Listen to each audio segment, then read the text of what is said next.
आगे बढ़ते हैं और ये हिंदुस्तान के लिए दुख भरी खबर है, झटके भरी खबर है। अफगानिस्तान में भारतीय पत्रकार दानिश सिद्दीकी की हत्या कर दी गई है। दानिश सिद्दीकी अफगानिस्तान में रॉयटर्स के लिए मौजूदा हालात को कवर करने के लिए पहले पहुंचे हुए थे। पिछले कुछ दिनों से वहीं पर वो डटे हुए थे। दानिश सिद्दीकी दिल्ली के रहने वाले थे। अफगानिस्तान के चैनल्स टोलो न्यूज के मुताबिक दानिश सिद्दीकी की मौत कंधार प्रांत के स्पिन बोल्डक इलाके में हुई है, जहां वो मौजूदा हालात को उस वक्त कवर कर रहे थे। अफगानिस्तान में जारी संकट को कवर करने गए दानिश सिद्दीकी लगातार वहां के हालात को कैमरे में कैद करके अपने ट्विटर हैंडल से शेयर भी कर रहे थे। हाल ही में आप उनके ट्विटर हैंडल पर जाएंगे तो वहां के कई ट्वीट देखेंगे। वहां के हालात का उन्होंने अपने ट्वीट्स में जिक्र किया है। बता दें कि अमेरिकी सैनिकों की वापसी के बाद से ही वहां भीषण हिंसा जारी है। सिद्दीकी बीते कुछ दिनों से कंधार में जारी हालात की कवरेज के लिए वहां पर पहुंचे हुए थे और ये कोई आसान नहीं है, बहुत चुनौतीपूर्ण रहता है। जान जोखिम में डालकर दानिश सिद्दीकी को आपने देखा होगा, उन्होंने हमेशा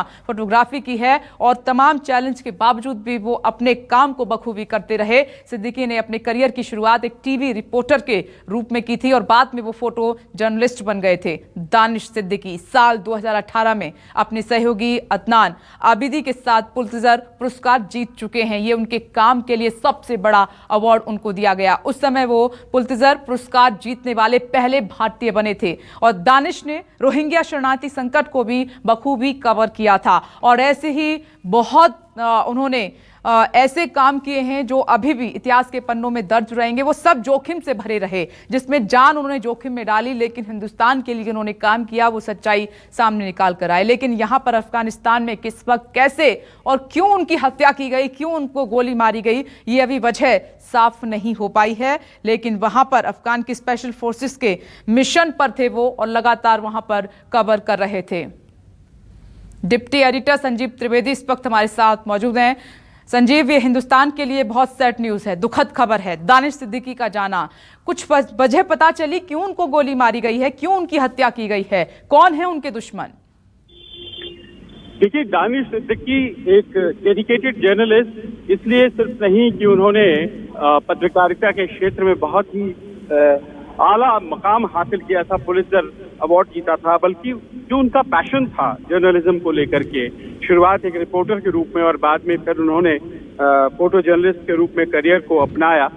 वो एक एम्बेडेड जर्नलिस्ट थे। एम्बेडेड जर्नलिस्ट का अर्थ ये होता है कि जो सेनाएं होती हैं उसके साथ आप चलते हैं और उन्हीं के साथ बढ़ते हैं और जाहिर है कि जितनी भी खतरनाक मिशन सेना की होती है तो उसमें आप भी साथ होते हैं और खतरे से दो चार होते हैं। तो हुआ यही विप्रेश के वो अफगान नेशनल सिक्योरिटी फोर्सेस के साथ थे और स्पिन बोल्डक का जो इलाका है वो दरअसल पाकिस्तान अफगानिस्तान बॉर्डर का इलाका है जो कि अफगानिस्तान के कंदाहार में है और वहां वो शूट कर रहे थे।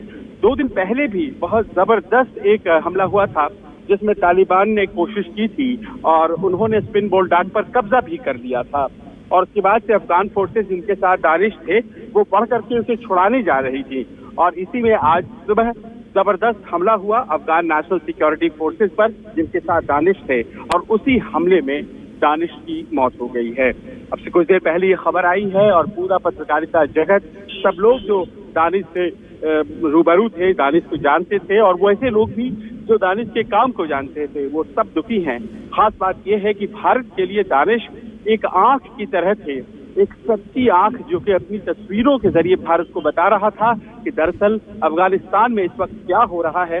सच्चाई से काम को अंजाम देने का जो जज्बा था वो दानिश पे कूट कूट कर भरा था और शायद यही वजह है कि उतनी मुश्किल परिस्थितियों में काम करते हुए आज उनकी मौत हो गई। संजीव त्रिवेदी, शुक्रिया आपका। दानिश सिद्दीकी का जाना हिंदुस्तान के लिए बहुत दुखद है और बहुत बड़ा झटका भी है। नमस्कार, मैं हूं मानक गुप्ता। अगर आपको हमारा ये वीडियो पसंद आया हो तो इसे लाइक और शेयर जरूर करें और हाँ, हमें सब्सक्राइब और फॉलो करना ना भूलें ताकि आप देश और दुनिया की कोई खबर मिस ना करें। चाहे कोई ब्रेकिंग न्यूज हो या कोरोना वायरस से जुड़ी कोई भी अपडेट, पॉलिटिक्स हो या आपकी जेब से जुड़ी कोई खबर, इलेक्शन की कोई न्यूज हो, कोई कंट्रोवर्सी हो या फिर कोई वायरल वीडियो, सब कुछ मिलेगा न्यूज़ 24 पर। तो जुड़े रहिए हमारे साथ और देखते रहिए न्यूज़ 24।